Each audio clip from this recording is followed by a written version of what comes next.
Okay. Second King 5. Amen. So praise Jesus. Purihin po ang Panginoon at tayo po ay dumako sa ating pag-aaral.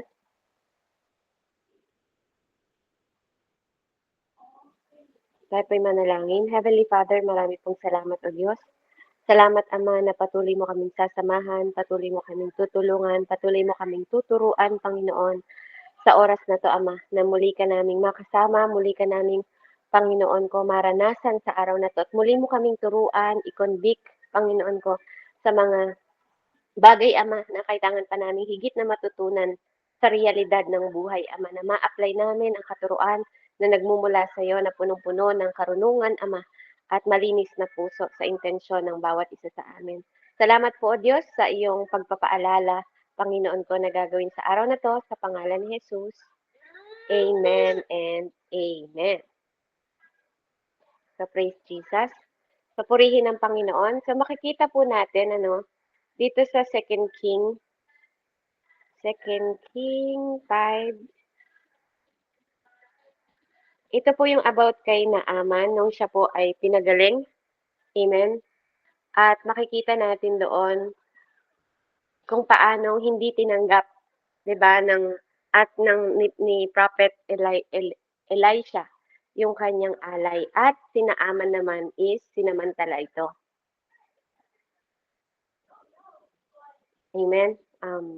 Basahin po natin yung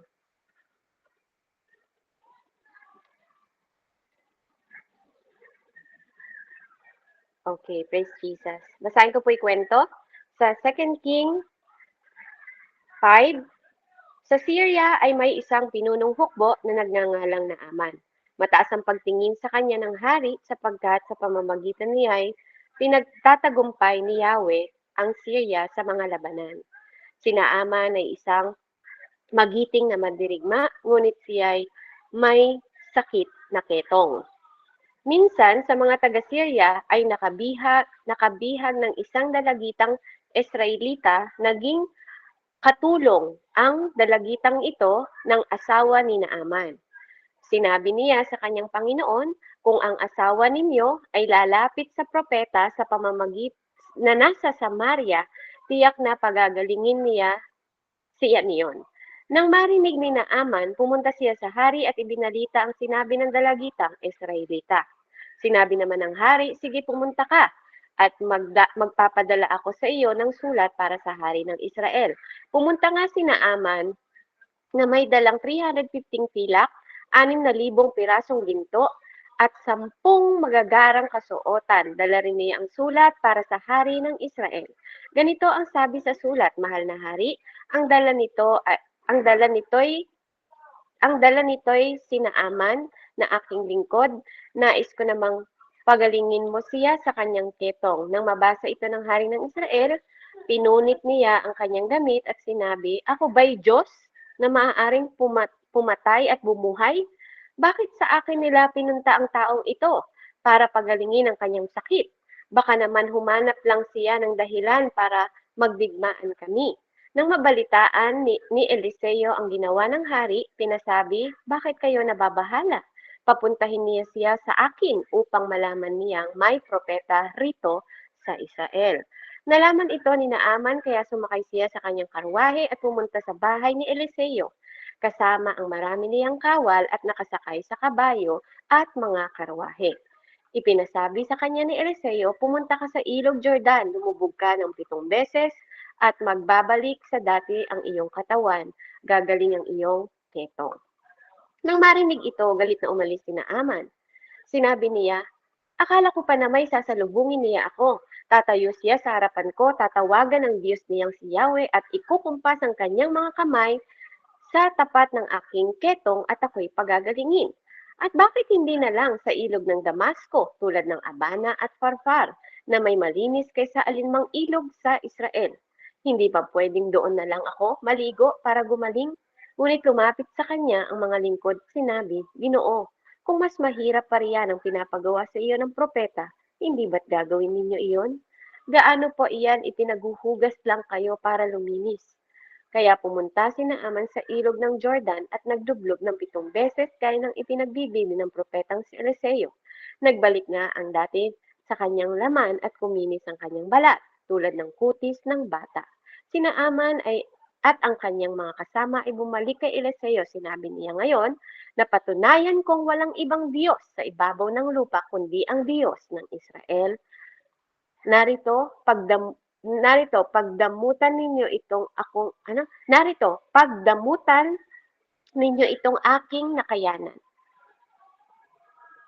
Ngunit sinabi ni Eliseo, saksi si Yahweh, ang buhay na Diyos na aking pinaglilingkuran. Hindi ako tatanggap ng kahit ano. Pinilit niya si Naaman, ngunit talagang ayaw niyang tumanggap. Pinilit siya ni Naaman, ngunit ayaw talaga niyang tumanggap. Dahil dito sinabi ni Naaman, kung ayaw ninyo itong tanggapin, maaari po bang mag-uwi ako ng lupa mula rito? Kakarga ko ng lupa ang aking 2 mola. Mula ngayon, hindi na ako mag-aalay ng handog na susunugin sa sinumang Diyos liban kay Yahweh. At sana ay patawarin niya ako sa gagawin ko kahit pagpunta sa aking hari na Rimon upang sumamba, isasama niya ako sa kasama ring luluhod. Sana'y patawarin din ako ni Yahweh na aking pagluhod sa templo ng Rimon. Sinabi sa kanya ni Eliseo, humayo kang payapa. Nang malayo-malayo na si Naaman, na isa loob ni Gehazi sa likod ni Eliseo, hindi tinanggap ng aking Panginoon ang ibinibigay sa kanya ni Naaman. Saksi si Yahweh, ang Diyos na buhay, hahabulin ko ang taga-Siryang iyon at hihingi ako sa kanya ng kahit ano. Sinundan nga ni Naaman. Nang makita niya ito, tumakbong bumaba ito sa karwahe. Sinalubong niya ito at tinanong, may problema ba? Sumagot siya, wala naman po. Pinasunod lang po ako ng aking Panginoon para sabihin may dumating na 2 mahirap na propeta mula sa Ephraim. Kung maaari raw, ay bigyan mo sila ng 35 kilong pilak at 2 biyesang damit. Sinabi ni Naaman, tanggapin mo ito, 70 kilos na pilak, at pilit niyang ibinigay ang 70 kilos na pilak, isinilid ito sa 2 supot kasama ng 2 bihisang damit at pinapasan ang 2 niyang tauhan at mga ito'y naunang lumakad kay Gehazi. Pagdating sa burol, kinuha niya ang 2 mga dala nito at pinabalik kay Naaman at tinago ito sa bahay ng mga supot na damit. Pagkatapos, bumalik siya sa kanyang Panginoon at tinanong siya, saan ka galing, Gehazi? Hindi po ako umalis, sagot niya. Sinabi ni Eliseo, hindi ba't kasama mo ang aking espiritu nang bumaba sa karwahe ni Naaman at salubungin ka? Hindi ngayon ang panahon ng pagtanggap ng salapi, damit, taniman o ng olibo, ubasan, tupa, baka at mga alipin. Kaya't ang sakit na balat ni Naaman para sa ketong ay mapupunta sa iyo at mga susunod mong salinlahi. Nang umalis si Gehazi, nagkaroon siya ng maputing sakit sa balat na parang ketong. Amen? So, purihin po ang Panginoon. Dito po makikita natin ang pamagat po ng ating title ay Wealthy but Spiritual Bankrupt. So, purihin ng Diyos kasi po, makikita natin dito sa kwento kung gaano po ang pagsuway na ginawa ni Gehazi. Kaya nga sabi ko sa inyo dati, di ba, doon sa pinag-aralan natin about prophetic, hindi dahil mahusay at propeta ang leader mo, amen, hindi po lahat ng naglilingkod is mabubuti ang intensyon. At susunod ka sa hakbang ng iyong leader kapag hindi po naiayos at na-transform ang puso mo. Kahit pa gaano kagaling ang leader mo, hindi lahat nai-impart. Amen? Yung iba po nagkakaroon ng greediness sa puso. Amen? At hindi po, kaya kung iisipin ninyo, pag tinignan nyo yung buhay ni Elijah, hindi siya talaga naghanap ng katuwang. Unless sinabi ng Panginoon sa kanya na puntahan si Eliseo. Amen? At siya po ang papalit kay Elijah. Kaya si Elisha naglingkod kay Elijah. Amen? And kung mapapansin niyo, si Elisha, naglingkod siya ng tapat hanggang dulo kay Elijah. Kaya natanggap niya yung double portion ng spirit. Amen? Ni Elisha. At dito, makikita natin makikita natin, no, si Elisha din, kung titingnan ninyo si Elisha, hindi rin talaga siya naghanap ng makakatuwang niya. Amen? Hindi siya naghanap ng katulad na, alam niyo, lagi niyang kasama. Hanggang hindi rin naman talaga sinabi ng Panginoon sa kanya, wala talaga siyang naging katuwang. Amen? Itong mga alipin na to, naglingkod lang sa kanya, pero hindi yung katulad ng closeness nila ni Elijah at Elisha. Amen? Nung panahon po na naglilingkod siya kay Elijah. Kaya mapapansin niyo si Elisha po, hindi talaga siya kumuha ng kanang kamay niya, ganyan. Wala siyang ganon. So dito makikita natin kay Jesus. Sa kwentong ito, amen, makikita natin kung gaano po ang nagagawa ng pera. Dito tayo sa realidad. So dito po makikita natin, sa teaching na to, makikita natin, yung number point natin 1, si Naaman was transformed by God's grace. Amen? Para mapatutuhanan ng Panginoon na siya ay Diyos na buhay. At ang Diyos natin ay buhay, hindi katulad ng Diyos nila na sinasamba, amen, natanggap niya ang transformation by grace sa pamamagitan ng alipin na mula sa Israel na nag-udyok sa kanya na wala namang mawawala sa'yo. Kung mas mahirap mo ipapagawa sa'yo, hindi ba gagawin mo rin? Diba? Kaysa naman, kasi ang ketong po noon, marumi yan. Amen? Marumi po na sakit. Hindi talaga sila nakakahalubilo sa tao, may nakakulong sila, may isa silang silid dahil hari siya, 'di ba? Masarap ang buhay niya. Pero kung siya po ay normal na tao, amen, hindi niya po mararanasan yung ganong buhay. Noon, binabato, pinandidirihan, at marumi ang tingin ng mga tao.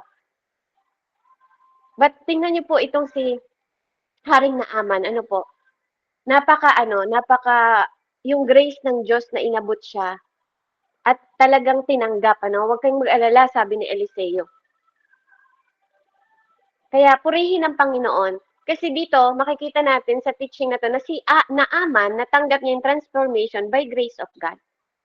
Kaya mabuti po ang Panginoon natin na talagang pinaglilingkuran natin na tunay na sapat po ang biyaya ng Diyos para magkaloob po ng kagalingan, para magkaloob po ng para yung purpose. Amen? Yung purpose niya na kilalanin yung Panginoon natin.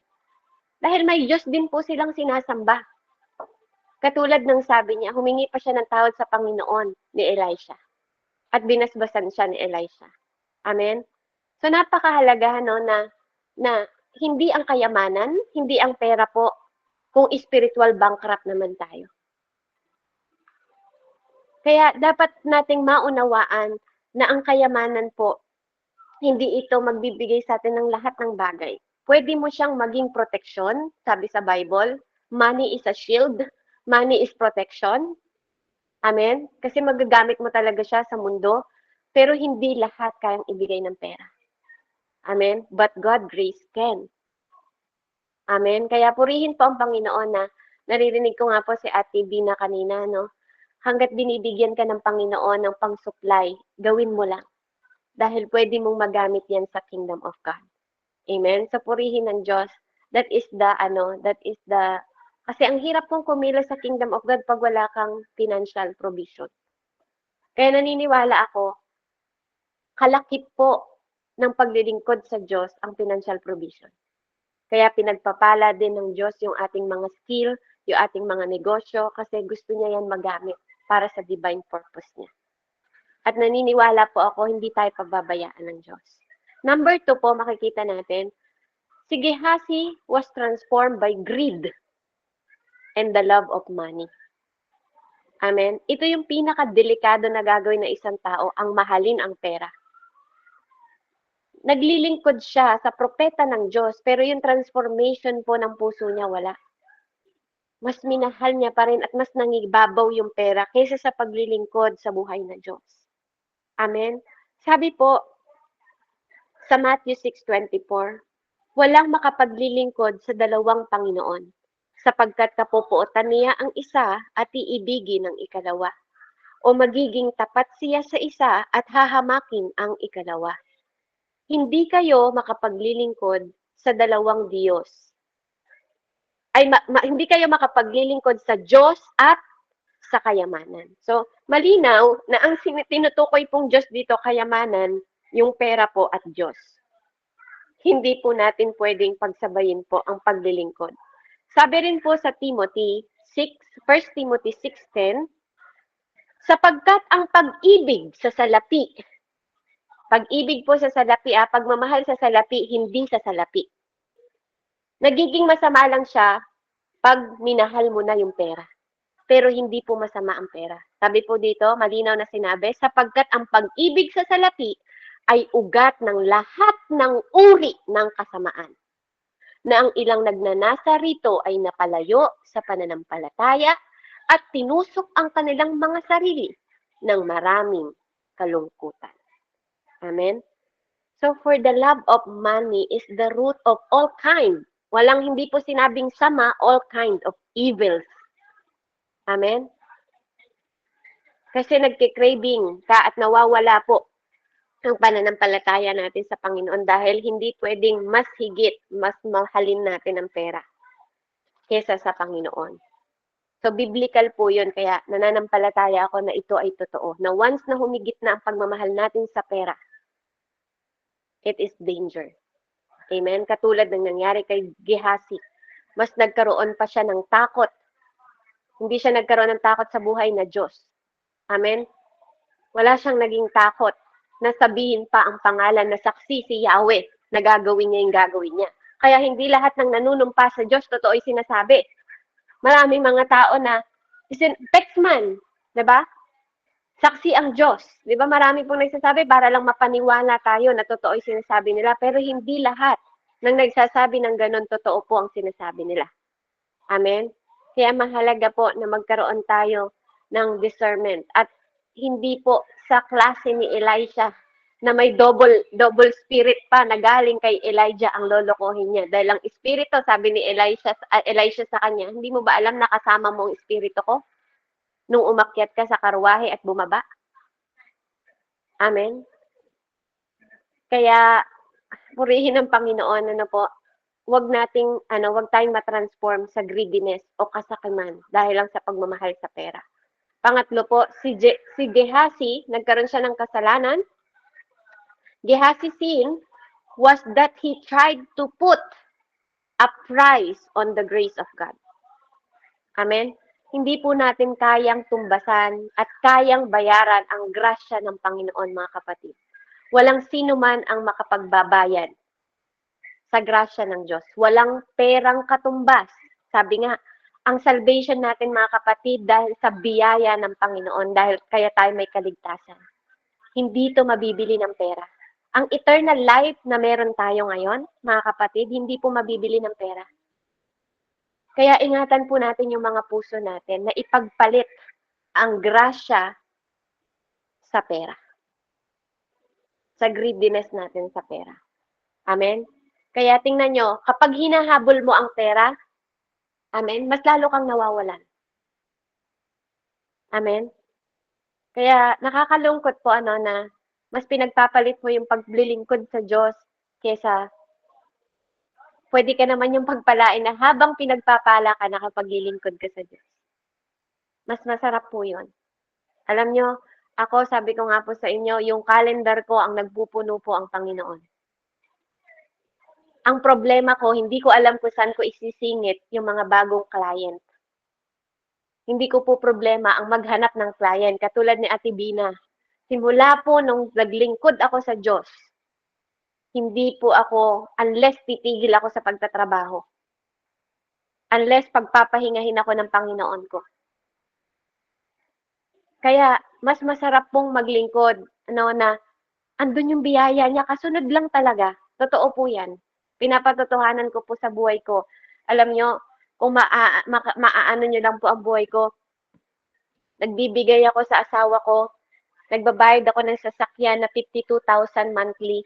Amen. Puwera pa po yung biyaya ng Panginoong Diyos, sa biyaya at grasya niya na itinutulong ko sa mga pastor, sa mga mission. Amen. And it is true. Nararamdaman ko po talaga na yung double portion ng Panginoon. Amen. Sa pagtulong ko, hindi ako nauubusan. Hindi po nauubusan, hindi talaga ako nauubusan. Kapag ginawa ko na yung pagtulong ko, andun nakasunod dalawang bagong kliyente papasok sa akin. Minsan pa nga, alam niyo yung mga ka-Bible study ko ng mga Amerikano, pinakita ko nga minsan kay nanay eh. Sila pa yung nagbigay sa akin. Nagbigay sa akin na gamitin mo para sa mission mo. Nagbigay sila minsan sa akin. Magkano baby? 400,000 ay $400 yung binigay niya bago ko umuwi sa Pilipinas. Nung bumalik naman ako, binigay niya ako ng $150. Amen. Yung support na hindi mabibigla ka na lang na magbibigay sila. Amen. Kaya huwag kayong maging madamot. Huwag tayong maging madamot lalo na pagdating sa Panginoon po kasi yung mga tinutulong natin bumabalik po talaga ng doble. Amen. Alam nyo, sabi ko nga po, after ng mission sa Bicol, ang pinalit po sa amin doon, even sa pamilya ko dumadalo yung pagpapala, 2 sasakyan po. Bali, ang sasakyan na ng mama ko, 2 na po yung sasakyan niya na truck. Na dati problema niya, pag siray isa, wala siyang gagamitin. Ngayon po, 2 na yung sasakyan niya. Tapos, after nun, alam niyo po, inaaway siya ng mga kapatid niya, pero alam nyo, sabi ng mama ko, hindi ko kailangan ng apartment na yan, sa inyo na yan, kasi nabuhay kami nang wala yan. Alam nyo, doble-doble po yung dumating na project sa mama ko. Nakabili pa po kami ng lupa.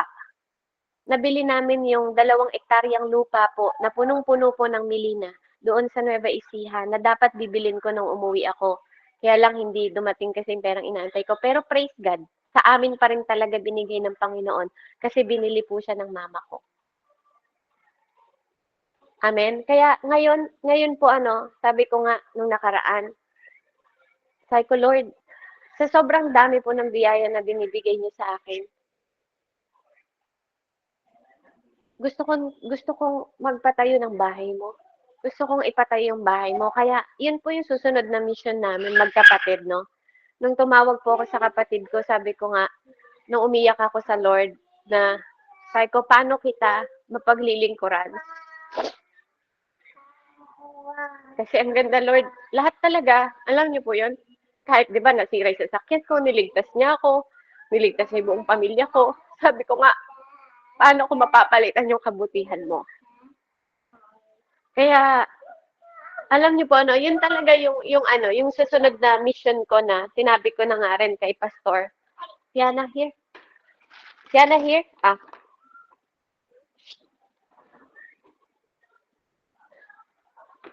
Na this time lahat po ng malilikom ng ministry po after sa mga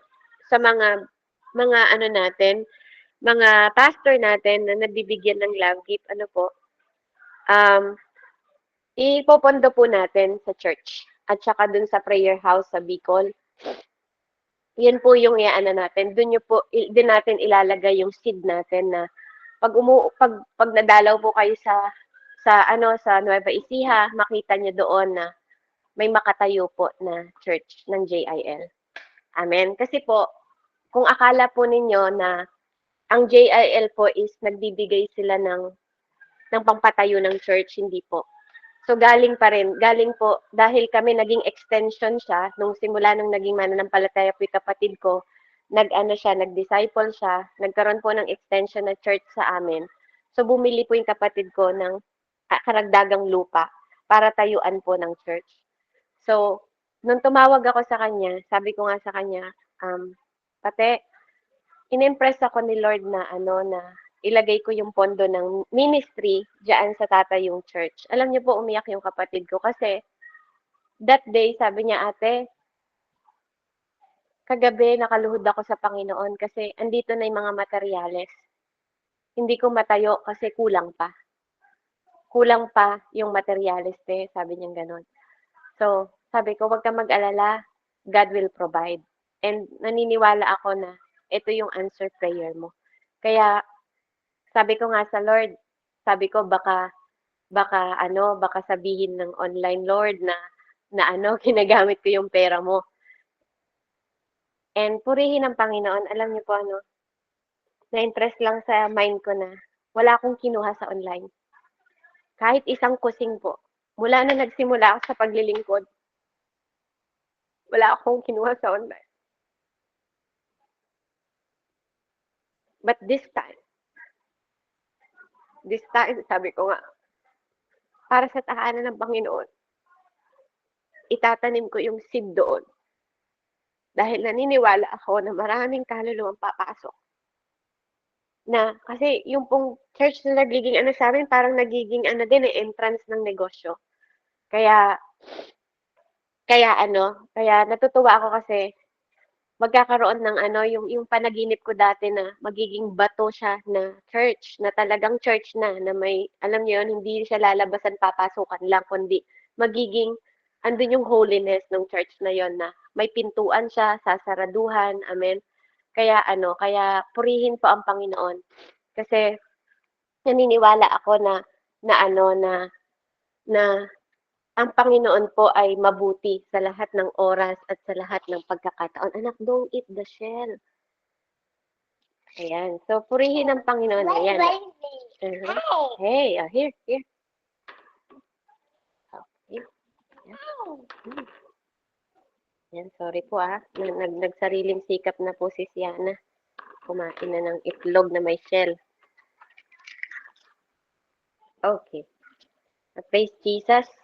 Ayan. So, so praise God. Kaya pinapaalam ko lang po sa inyong lahat na darating ng pagkakataon, makita din po natin kung ano yung tinanim natin. So, sa lahat ng gustong mag-seed, amen, welcome po kayo na mag-seed sa church at sa prayer house na lalagyan na lang po ng bubong dun sa lugar nila Jane, sa Bicol. Amen. Kaya nagpapasalamat ako sa Panginoon kasi po naniniwala ako na may gagawin ng Diyos. Naniniwala po ako sa kanyang mga plano. Kaya from mission, tas ngayon magbi-build na ng church, masaya ako sa opportunity na sobrang challenging na binibigay ng Panginoong Diyos sa buhay nating lahat na, alam nyo, it is privilege para sa akin, pribilehiyo. Sabi nga ni David, di ba, na nung gusto niyang tayuan ng tahanan si Lord, di siya pinayagan ng Panginoon kasi nabahiran ng dugo yung kanyang kamay. Kaya yung kanyang anak ang nagtayo ng church. Amen. So, katulad ni David, yun din yung nailalagay sa puso ko. Ewan ko, sinabi ko rin yata kay nanay ito noon, sabi ko na maglilingkod ako sa Diyos na magkukos talaga sa akin lahat na ibibigay ko sa Panginoon. Kaya hindi ako magbibigay na walang kalakip na sakripisyo yung sa Panginoon. Kaya nagpapasalamat po ako sa Lord kasi para sa akin pribilehiyo 'yon. Sa tuwing may mga nangangailangan ng tulong, sa tuwing may mga pastor ako na nangangailangan ng tulong, para sa akin iniisip ko pribilehiyo 'yun sa akin. Kasi it's better to give, 'di ba, than to receive. Mas masarap talaga ang ikaw na lang ang tumulong kaysa ikaw yung tinutulungan. Kaya napakasarap po, napakiramdam yun na hangarin natin, no, na maging tayo yung pagpapala. Tayo yung maging pagpapala. Kaya you are welcome po kung kayo ay itatouch ng Lord na mag-seed po tayo para sa Panginoon. Then, dumako tayo sa application. So, wag niyong ipagpapalit na magkaroon po ng mabahiran, yung ipagpalit natin yung kasalanan na magkasala tayo dahil sa pagmamahal sa pera kaysa sa grasya ng Diyos. So yung application natin, tandaan natin that the love of money make us spiritual poor. The more na minamahal mo ang pera, lalo kang magiging mahirap. The more na kayod ka ng kayod sa negosyo mo, tas nawawala yung paglilingkod mo sa Diyos, tingnan nyo po, mahirap ipagpalit talaga. Mas masarap pong maglingkod na habang naglilingkod ka, di ba? Yung blessing ang sumusunod sa atin, yung favor of God. Kasi naniniwala po ako, nung tinanggap ko yung favor of God, I have the favor of man. Laging katambal din sa akin. Kaya kahit saan ako magpunta, naniniwala ako I have a favor of man. Dahil pinabor ako una ng Diyos. Unang Diyos, ang Diyos ang pumili sa akin, ang Diyos ang tumawag sa akin, ang Diyos ang tumawag sa atin. Amen? Kaya kasunod, hindi pwedeng wala tayong favor of man. Tandaan niyo po huwag niyo ipagpapalit ang pagmamahal sa pera. Kung magiging spiritual poor ka naman. Sobrang yaman mo nga, di ba? Napakahirap mo naman sa pagdating sa spiritual.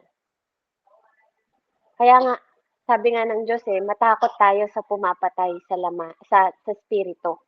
'Di ba? Kaya, wag po. Wag mong mahalin yung pera, tapos nagiging spiritual poor ka.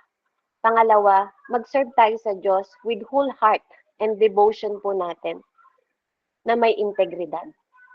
Amen. Kaya alam nyo, kaya nakakatayo ako sa harapan nyo na sasabihin na wala akong kinuha na pera ng Panginoon. Kasi, totoo po, totoo yun, tinatayuan ko yun kasi wala naman talaga. Pero ang Panginoon po, tapat ang Diyos na yung buong puso ko na wag akong masaktan sa anumang bagay dahil walang akin kundi galing sa Kanya. Lahat ng meron ako galing sa Kanya. Kaya sabi ko nga, wala naman akong business, Lord Dumating ako sa Amerika, wala akong business. Ikaw lang nagbigay ng business sa akin. Wala naman po akong pera nung dumating ako sa Amerika, ikaw lang din na nagbibigay sa akin. So, sino ba ako para magdamot? 'Di ba? Sa mga lingkod mo, sa mga anak mo, sa body of the Christ, sa tahanan mo. Yun yung tinatayuan kong integridad. Amen, na marami akong nagkamali na mga decision before. Hindi ko na yun mapapalitan, hindi ko na maibabalik. Pero kaya ko yun. Tutulungan ako ng Diyos, tinutulungan at tinuturuan ako ng Panginoon Diyos na ngayon ituwid ko yung mga maling decision na yun. And I praise God for that. I praise God po, unti-unti, nalilinis ko yung utang ko, unti-unti, di ba? At the same time, the more na naglilingkod ako sa Diyos, the more din nagbe-bless ang Panginoon. Amen? Pero hindi ako naglilingkod para i-bless ako ng Diyos. Yun lang talaga yung laman ng puso ko na, yun talaga, yung buong puso ko na makatulong ako, hindi po para magpatanaw ng utang na loob sa inyo o tanawin na utang na loob yun. Yun ginawa ko dahil mahal ko ang Diyos, nakita ko yung kabutihan ng Diyos. Amen. Resulta lang to lahat. Dahil kung ako lang po, kung ako lang, yes, magbigay ako kahit wala ako sa Panginoon. Dahil siguro po talagang nakatanim na yun sa akin. Pero limitado yun. Limitado yun. Kung mabuti ka sa akin, mabuti ako sa'yo. Pero kung barambado ka sa akin, barambado din ako sa'yo. That is me before. Pero ngayon, ibang-iba po talaga. Ibang-iba po yung nararamdaman ko, ibang-iba yung nararanasan ko. And I praise that for that, na matanggap ng Diyos lahat ng glory ng yun. Number 3, reminder sa atin, work for God. Magtrabaho tayo sa Diyos. Let His money po kasi walang atin. Let His money work for us to do God's purposes. Hayaan mong ang pera ng Diyos ang magtrabaho sa atin. Hindi tayo po ang tayo ang sumusunod sa pera. Hayaan mong siyang sumunod. Pera ng Panginoon yun. Pasusunurin yun sa atin. Hindi tayo ang habol ng habol. Kaya tingnan niyo yung mga taong habol ng habol sa pera. Anong nangyari sa kanila? The more silang naghahabol, na aksidente sila. The more silang naghahabol, lalo silang nawawala ng negosyo. The more silang naghahabol at pinagpapalit ang gawain ng Panginoon Diyos, hindi nagagawa yung purpose nila, the more silang nawawalan, the more silang naghihirap. Amen? Pero kung yung money ni God is nagwo-work sa'yo, at hindi ikaw ang nagwo-work para sa pera, makikita mo, kahit hindi mo hinahanap, sabi nga ni Ate Bina, ako kahit hindi ko hinahanap, dumadating lang. Do you have availability? Meron ka bang free time? Meron ka bang available? Amen? Ganun lang. Katulad ko po ngayon, di ba? Naghihiwa na po ako. Katulad din ako ng nanay ko sa Pilipinas. Tindera din po ako dito. Sabado ngayon, magtitinda ako ng lumpia at pansit. Post ko lang kagabi sa Providence Village po. Amen? Meron na ako, isang tao pa lang, naka-order na siya, $81 agad. Isang tao pa lang po yun. Amen? Kaya, hindi ako nahihirapan talaga. Sobra pong gaan lang ng pakiramdam. Kaya kahit gumigising ako ng maaga, hindi ko to sinasabi para yabangan kayo, kundi gusto kong maging inspirasyon. Inspirasyon lang po na hindi nakakapagod maglingkod sa Diyos. Hindi mahirap pag sinasamahan mo ng buong puso na paglilingkod. Amen? Kasi ang kapalit naman nun talaga is pagpapala lang din sa kanya. Kaya maaga pa lang po, ayan nagkahiwa na ako ng repolyo. Habang nagte-Thanksgiving kanina, meron na rin po akong broccoli. Ayan, tapos yung mga kaibigan ko kagabi, naubusan ako ng pansit. Nandun sila sa Carlton kagabi ng bihon.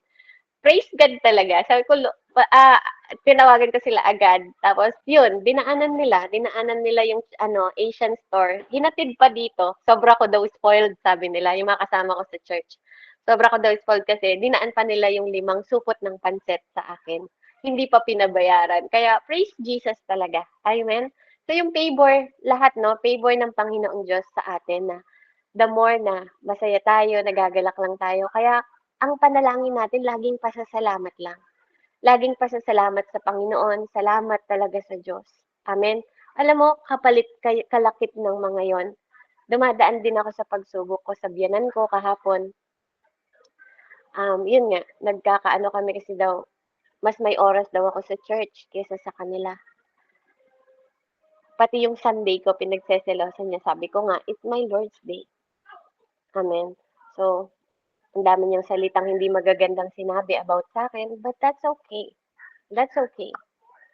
Sabi ko nga, kung ipapaano ko yung emosyon ko, iiyak ako ng iiyak. Pero sabi ko nga, Lord, you know, sabi ko, alam mo ka ako na, alam mo kung paano at bakit ko ginagawa to. And I praise God kasi yung asawa ko nagpunta doon kahapon, yung anak ko nagpunta doon, siya na lang magpaliwanag. Kasi hindi talaga ako, totoo, hindi talaga ako. Ngayon lang niyo po ako nakikitang lumalabas-labas na nakikisalamuha sa mga church people na mga Pilipino. Dati hindi talaga. 7 taon ko pong iniwasan. Naka-isolate ako ng 7 taon. Puro mga Amerikanong ka-Bible study ko. Kasi iniiwasan ko yung nature ng Pilipino na chismoso at chismosa. And nakita ko yon, nakita ko talaga yon hanggang ngayon. Hanggang ngayon, nakakasalamuha ako ng mga Kristiyano, Pilipino, pinagmamasdan ko lang sila. Ganun pa rin sila. Kaya hindi ko makita yung transformation. But then, pinapaunawa ng Panginoon sa akin, then show the light. Kaya kapag nagchichismis sila sa akin about sa ibang tao, ayoko pong marinig. Kasi gusto ko rin silang makilala sa mabuti, hindi sa kwento nila. Kaya talagang pinapatikom ko rin yung mga bibig ng mga kaibigan ko ngayon na ayoko talaga na you love Jesus and then at the same time, tinataga mo yung kapwa mo Kristiyano. Tigilan na po natin yan. Sabi ko nga sa kanila, ayoko po ng ganyan. Kaya sabi ko, dun ko nakita na talagang maraming dilema at drama ang mga Pilipino. Kaya avoid it. Ina-avoid ko talaga. Ina-avoid ko po yung mga ganon kasi hindi siya maganda. Nagkakaroon, kaya nakikita ko ngayon, nagkakaroon sila ng division kasi hindi nahihinto. Tapos hindi nalalaman ni Pastora. Kaya sabi ko nga, one day magamit ako ng Panginoon na masabi ko sa kanya na, minsan kasi nagtataka siya, nakakalungkot din na bakit wala na si ganito, hindi niya alam, pinagchismisan na nung isa, kaya imbis na dumalo sila, wala na. Unti-unti silang kaya naniniwala ako na nakilala ko sila kasi may purpose ang Panginoon. Kaya I praise Jesus na po, this time, makita po natin wag nating mahalin. Wag tayong maging wealthy but spiritual bankrupt. Amen? Sabi nga sa Bible, let the poor say I am rich. Hindi mo kailangan ipanalangin.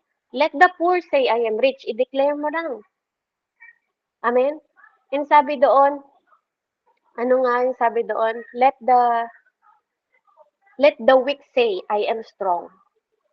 Ideklara mo yung salita ng Lord sa buhay mo na mag-manifest ito. Let them say, you are healed.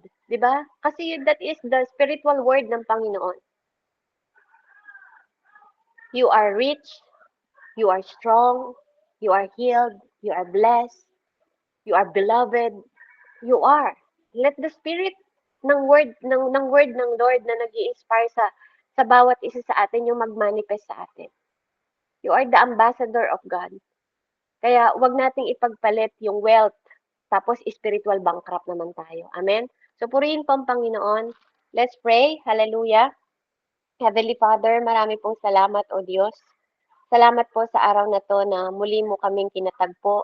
Muli mong pinaunawa sa amin na ang pagmamahal sa salapi, Panginoon, ay ugat ng lahat ng evil. Kaya naman, Ama, salamat po na pinalaya mo kami because of your amazing grace. Patuloy mong bantayan ang aming mga puso na hindi mahalin ang pera, Panginoon. Lahat ng every form ng greediness, O God, na magdodraw kami at mapapalayo sa iyo, Panginoon Lord, Ilayo mo po kami sa mga bagay na makapagpapalayo sa'yo. Turuan mo kami na matagpuan ang katotohanan ng totoong treasure na sa'yo lang nagmumula ang lahat ng kayamanan agad, na hindi mawawala, hindi mauubos at hindi mabubulok.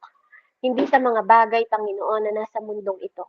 Tulungan mo kami na makapag-serve, Panginoon, ng wholehearted and devotion, Panginoon ko, ng whole devotion sa iyo, O God, na nagkakaroon kami ng sincerity, nagkakaroon kami ng integrity sa lahat ng mga ginagawa namin.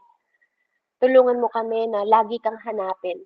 Yung kingdom mo ang una naming isik and your righteousness each day, Father God. Hindi lang sa other day, daily. Daily, Panginoon, na hanapin namin yung kingdom mo at yung righteousness mo.